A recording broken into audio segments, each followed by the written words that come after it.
সরকারকে বেলাইন করা, ছাত্র জনতার আন্দোলনকে একেবারে নস্যাৎ করে দেওয়ার আরেকটি চক্রান্ত।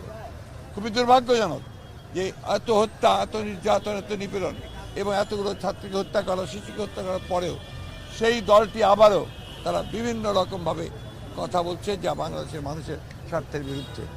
আমরা মনে করি যে এই সরকারের এই বিষয়ে পদক্ষেপ নেওয়া দরকার। আমরা মনে করি যে সরকারের অবশ্যই সকল রাজনৈতিক দলের সঙ্গে কথা বলবেন, কিন্তু কোনো হত্যাকারীর সঙ্গে নয়।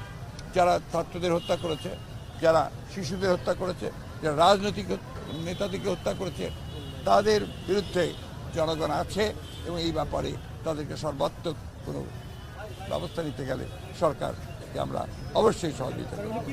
Thank you.